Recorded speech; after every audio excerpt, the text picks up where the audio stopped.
Maria, we think you have talked about it in your last video and the video before last one.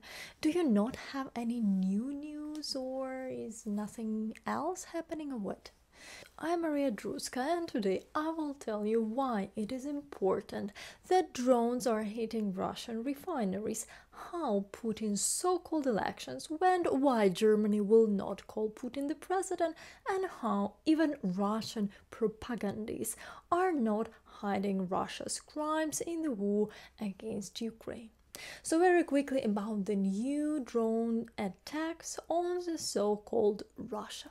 Yesterday, on the last day of the presidential elections in Russia, Putin's re-election, the cheapest and pathetic performance and circus, Domodedovo airport near Moscow was attacked by drones. Над этим же местом, да, летит? Вон он. Видно было, бля. As a result of the drone attack, a fire broke out there.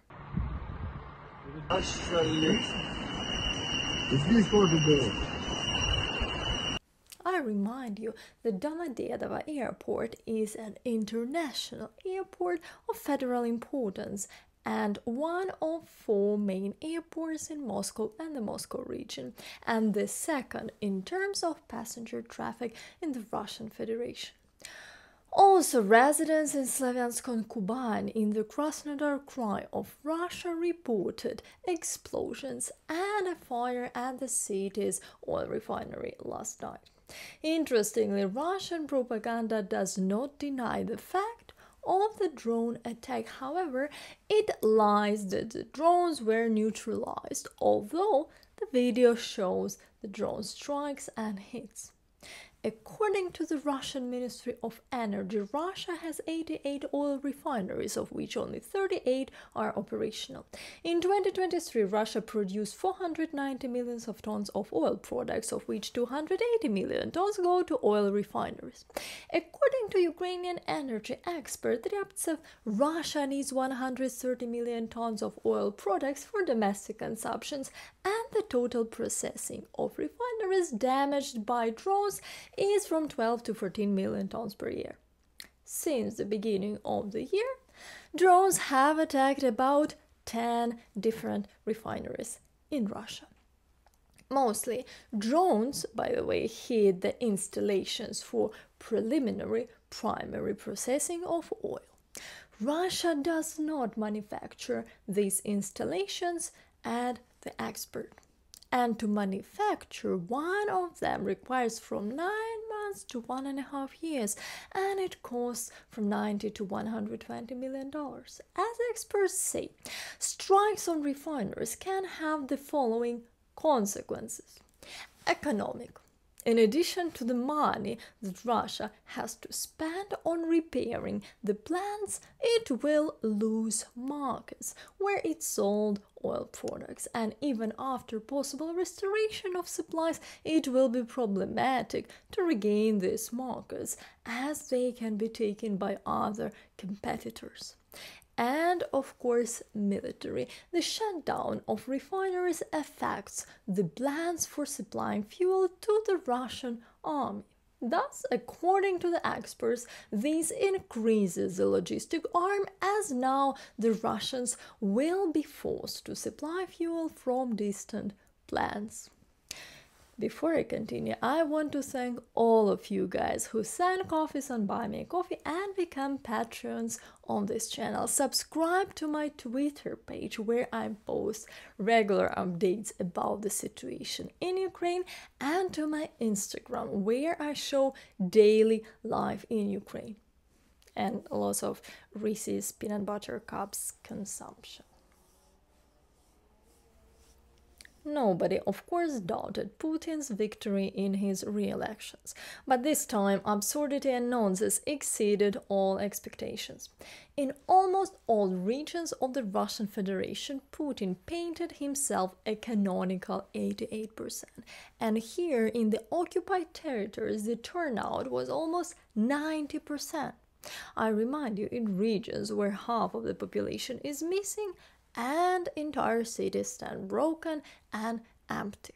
and how the elections were held in the occupied regions where elderly grandmothers stood under the barrels of guns held by armed men above their heads, we all remember. Guys, what do you think? Will Putin launch a big mobilization soon? After all, the so-called elections have already passed. Write in the comments what do you think. And by the way, what were your predictions for these pseudo-elections of Putin? When I interviewed our master strategist Darth, you can see it on my channel and there will be a link to the video in the end. He bet on 70%, I bet on 74%. Did you think Putin would get as much as 88%? The German foreign ministry will not call Putin the president of Russia. At today's press conference, a representative of the German government, Christian Hofmann, stated that the so-called elections in Russia were neither free nor fair. The result was clear in advance. These were undemocratic elections, she said. In Russia, there is no freedom of speech. Russia, and the Chancellor has already spoken about it, is now a dictatorship and is under the authoritarian rule of Vladimir Putin, Hoffman added.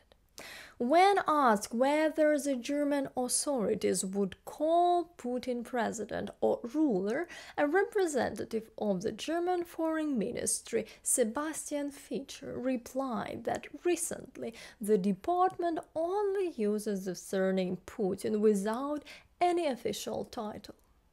Well, we Ukrainians could advise them on how to call him, but we understand it won't be very officially accepted, said Maria, while struggling with her must-have diplomatic approaches due to her work. Too much truth. NTV talk show interrupted after words about Russia's expansionism. Recently, in the talk show meeting place on the major Russian channel NTV, political scientist Alexander Sytin, head of the Center for Political Studies of North and Eastern Europe, spoke. There is no publicly available information about this center, but Sytin constantly appears on propaganda talk shows as an expert. In 2019, he was kicked out of the studio of Channel 1 when he called those who died in the fire in Odessa in 2014 worthless human material, writes Bild Russia. This time, he stated that nobody really cares about Ukraine in general, and Russia is pursuing a certain expansionist course. This is a fact not only in Ukraine. For those who don't know, expansion means the extending of the sphere of influence, spreading something beyond its initial boundaries, the state's desire to capture new territories, colonies, markets in other countries.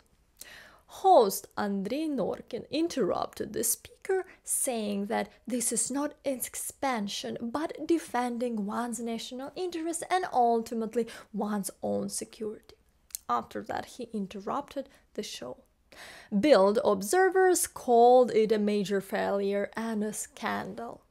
Well, to be honest, I think that consumers of information garbage on such major Russian channels don't even know what the word expansion means, while there is a chance that this political expert will soon fall out of window or die of a heart attack after a cup of tea. The Russian embassy in Germany wrote a note demanding that Germany officially recognize the blockade of Leningrad and other crimes of the Third Reich as an act of genocide. And where were you for 80 years?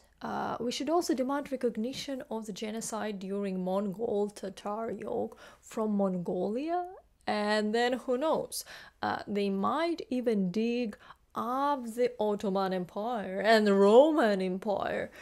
By the way, what about the Stalinist repressions? the deportation of peoples from Crimea to Central Asia without any compensation, and a couple of Holodomors, I believe, by the way.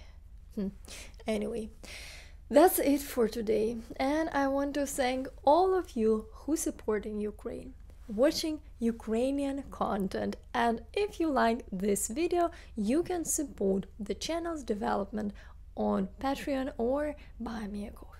See you soon, and Slava Ukraini!